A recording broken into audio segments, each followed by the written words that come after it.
नमस्कार विद्यार्थी मित्रों, आज विडियो लेक्चर में आपणे धोरण 12 मैथ्स में चैप्टर नंबर 5 सातत्य और विकलनीयता में एक महत्वना टॉपिक में रोलनु प्रमेय जोवाना छीए। मतलब के रोलनु प्रमेय तमे जोई शको छो। तो आ रोलनु प्रमेय जे छे एनी व्याख्या अहींया आगळ आपणे लखी छे। जो शुं कहे छे रोलनु प्रमेय, एफ कोई विधेय है ए थी बी कोई समरूप अंतराल तमने आपेलो है, त्याथी आर नो आ विधेय है। समरूप अंतराल ए बी पर सतत अने विवृत अंतराल ए बी पर विकलनीय होय। आ जे फंक्शन है ये आ रीतना आ बंने कंडीशनों नु पालन करती होय। मतलब के समरूप अंतराल पर सतत अने विवृत अंतराल पर विकलनीय होय तथा वास्तविक संख्याओं ए और बी माटे एटले के जे पण अंतराल में जे लास्ट में किंमतों जे पण आपेली हशे एना माटे एफ ऑफ ए और एफ ऑफ बी इक्वल होय तो कोईक सी विवृत अंतराल ए बी में एटले के ए और बी नी वच्चेनी संख्या कोईक सी हशे एटले के C belongs to A B एवो मळशे के एना माटे शुं थशे F dash C is equal to 0 थशे। व्याख्या उपरथी कदाच तमने ख्याल आवे कि न आवे, पण उदाहरण 42 जे छे आपणुं उदाहरण 42 बुकनुं ए आपणे अहींया गणवा जई रह्या छीए। रोलनुं प्रमेय छे। जो प्रश्न छे A is equal to -2 B is equal to 2 छे तो विधेय तमने आपेलुं छे, एना माटे रोलनुं प्रमेय चकासो। तमने आ कंडीशन अंदर आपेली जशे के समरूप अंतराल पर जे सतत छे ए अने विवृत अंतराल पर विकलनीय होय, अथवा न आपेली होय तो पण आपणे आ लखीने पछी आगळ वधीशुं।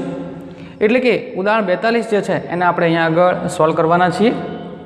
तो आ जे व्याख्या छे एमां ध्यानथी जो तो पहेलो तो शुं काम करवानुं छे कि आ बे संख्याओ ए अने बी एटले अहींया आगळ शुं छे -2 અને 2 छे, बराबर छे।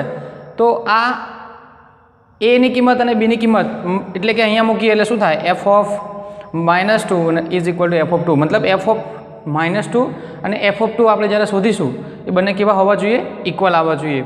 તો પહેલું તો આપણે એ ચેક કરવાનું, ત્યારબાદ જો ઇક્વલ આવી જાય પછી આપણે આગળ લખીશું કે કોઈ સી બિલોંગ્સ ટુ -2 થી 2।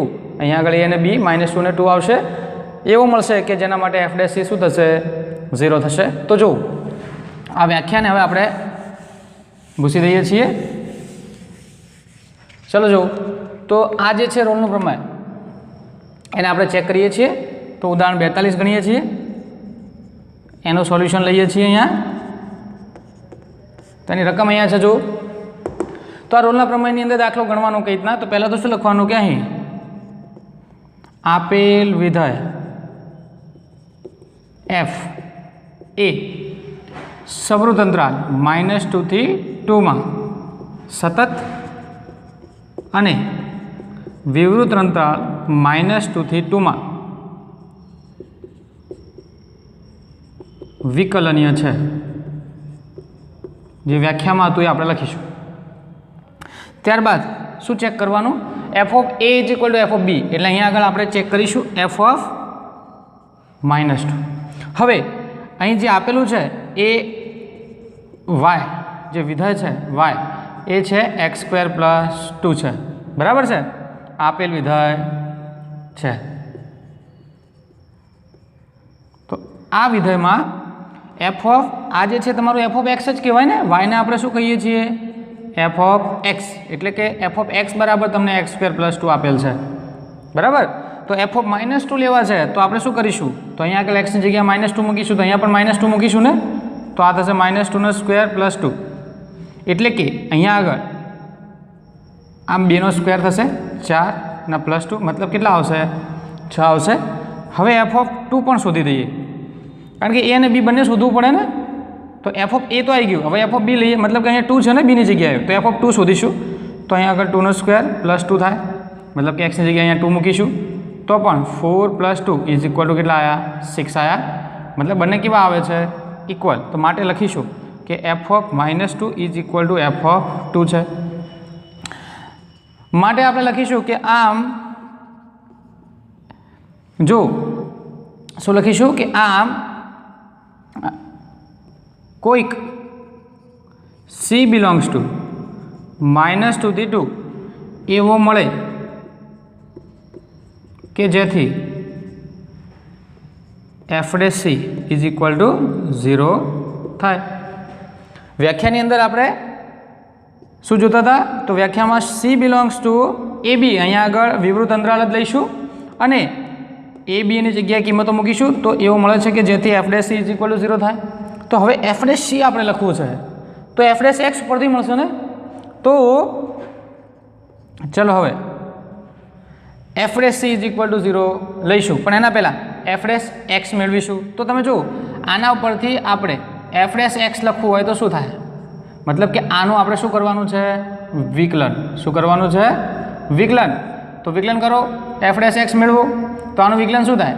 2x. આનું તો 0 થાય ને. તો F dash x is equal two શું મળે છે આપણને? 2x. તો આના ઉપરથી એફ ડેશ સી લખીશું, માટે કરીને F dash she is equal two કેટલા? 2c. કારણ કે અહીંયા એફ ડેશ એક્સ બરાબર 2x છે તો એફ ડેશ સી શું થશે? 2c. માટે હવે એફ ડેશ સીની વેલ્યુ શું મૂકીશું? 0. તો 2c બરાબર 0. તો અહીંયાથી સીની કિંમત કેટલી મળી? 0. તો બસ આ જ આપણો આન્સર છે. જો -2 અને 2ની વચ્ચે કિંમત આવવી જોઈએ તો આવે છે 0. તો રૂલનું પ્રમેય ચકાસી લીધું છે. રૂલનું પ્રમેય ચકાસવો એનો મતલબ એ થાય કે સીની કિંમત મેળવો. આ જ પ્રશ્ન છે. રૂલનું પ્રમેય ચકાસો એટલે સીની કિંમત મેળવો. મતલબ કે અહીંયા આગળ તમે જોઈ શકો છો પ્રોસેસ. તો પ્રોસેસની અંદર જે વિધેય આપેલું છે એ વિધેય માટે આપણે લખીશું કે એ સમૃદ્ધ અંતરાલની અંદર સતત અને વિવૃત અંતરાલમાં વિકલનીય છે. ત્યારબાદ બંનેના મૂલ્યો શોધીશું વિધેયના બિંદુઓ આગળ. તો એ બિંદુઓ આગળ બંનેના મૂલ્યો કેવા આવવા જોઈએ? સમાન, એટલે ઇક્વલ આવે. માટે આપણે આવું કહી શકીએ કે કોઈક સી બિલોંગ્સ ટુ વિવૃત અંતરાલમાં જે પણ બે વેલ્યુ હોય એ લખવાની. એવું મળશે કે જેથી F dash she is equal two 0 થાય. હવે એફ ડેશ સી માટે શું કરવાનું? એફ ડેશ એક્સ મેળવવાનું. મતલબ કે આનું વિકલન કરો, એફ ડેશ એક્સ મળશે, પણ એક્સની જગ્યાએ શું મૂકી દઈશું? સી. એટલે F dash she is equal two અહીંયા આગળ 2x છે તો 2c. અહીંયાથી સીની કિંમત મળી જશે, આન્સર આવી જશે. એક એવો ને એવો દાખલો છે સ્વાધ્યાય 5.8ની અંદર. તો આ પણ આપણે અહીંયા આગળ સોલ્વ કરવાના છીએ. તો જો આશા રાખીએ છીએ કે તમને આમાં ખ્યાલ આવી ગયો હશે રોલના પ્રમેયમાં. ચલો સ્વાધ્યાય જે છે એ સ્વાધ્યાય કયું? 5.8. દાખલા નંબર કયો? 1. આ રકમ તમે જોઈ શકો છો અહીંયા આગળ. એક્સ બિલોંગ્સ ટુ તમને કીધું છે, અંતરાલ આપેલો છે, આ એ છે, આ બી છે, વિધેય તમને અહીંયા આપેલું છે. જો રોલનું પ્રમેય ચકાસો એવું કીધું છે, એટલે કે સીની કિંમત મેળવો. તો અહીંયા આગળ આપણે શું કરીશું? તો પહેલાં તો આપણો જે વાય છે એ લખી દઈએ. મતલબ કે એફ ઓફ એક્સ છે ને આપણું. તો અહીં F of x is equal two તમને આપેલું છે x² + 2x - 8. આ તમને આપેલ છે. તો આ જે છે આ એક વિધેય છે. તો અહીં ડાયરેક્ટ લખી કે આ વિધેય આ વિધેય છે એ કયા અંતરાલમાં? -4 2. એટલે કે સમૃદ્ધ અંતરાલમાં સતત અને -4 2 આ અંતરાલમાં વિકલનીય છે. ઓકે. હવે આપણે બે કિંમતો લઈશું. એમાં પહેલું f ઓફ -4 અને બીજું f ઓફ 2 છે. -4 અને 2 છે તો -4 અને 2 ચેક કરવાનું, બંનેની વેલ્યુ સરખી આવે છે કે નહીં જોવાનું. ચલો f ઓફ -4 તો અહીંયા આગળ આપણે એક્સની જગ્યાએ -4² + 2 - 4 - 8 ચેક કરીએ કેટલું આવે છે. જો -4 એટલે 4નો વર્ગ મતલબ કે 16, 4 દુ 8, -8, અહીંયા -8. તમે જોશો તો વેલ્યુ શું આવશે? 0 આવશે. એ જ પ્રમાણે 2 મૂકીએ તો અહીંયા આગળ 2² + 2 × 2 -8 ઇઝ ઇક્વલ ટુ 2નો વર્ગ કેટલો થાય? 4, 2 દુ 4, -8. આ પણ શું આવે છે? 0. માટે આપણે લખીશું કે f of -4 is equal two f of 2. એટલે કે રોલના પ્રમેયની શરતનું પાલન થાય છે. આમ કોઈક સી બિલોંગ્સ ટુ, અહીંયા શું લખીશું? સી બિલોંગ્સ ટુ વિવૃત અંતરાલમાં એવો મળે કે જેથી શું થશે? એફ ડેશ સી બરાબર 0 થાય. હવે એફ ડેશ સી મેળવવા માટે આપણે શું કરીશું? તો અહીંયાથી આપણે આનું વિકલન કરીશું. તો F of x is equal two આપણી પાસે શું છે? x² + 2x - 8. તો આનું આપણે વિકલન કરી દઈએ તો આ એફ ડેશ એક્સ થઈ જાય ને. આનું વિકલન શું થશે? તો 2x + 2. તમે જાણો છો ઘાત આગળ આવશે, ઘાત ઓછી થશે, 2x નું 2 થશે, આનું 0 થાય, અચળ છે. ઓકે. તો આના પરથી આપણે f' c લખીશું, તો f' c બરાબર 2c + 2 થશે. હવે આપણે જાણીએ છીએ કે f' c is equal two 0 છે, મતલબ f' c ની જે પણ વેલ્યુ હોય એના બરાબર શું લખીશું 0. 2c + 2 is equal two 0. તો 2c ઇઝ ઇક્વલ ટુ 2 ને આ બદલાઈ લઈએ એટલે -2. c બરાબર અહીંયા 2 2 કેન્સલ કરશું એટલે -1, મતલબ કે આપણો આન્સર જે છે એ -1 આવશે. ઓકે, તો આ જે દાખલો છે એ પણ રૂલના પ્રમાણે આપણે ગણી નાખ્યો છે. રૂલનું પ્રમેય ચકાસો, તો રૂલનું પ્રમેય ચકાસતા આપણને c ની કિંમત -1 મળે છે.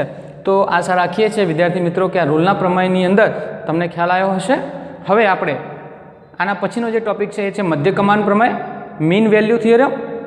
બરાબર છે, આ રોલ્સ થિયરમ છે. હવે આપણે મધ્ય કમાન પ્રમેયમાં નવા વિડીયોમાં ફરીથી મળીશું. ત્યાં સુધી નમસ્કાર.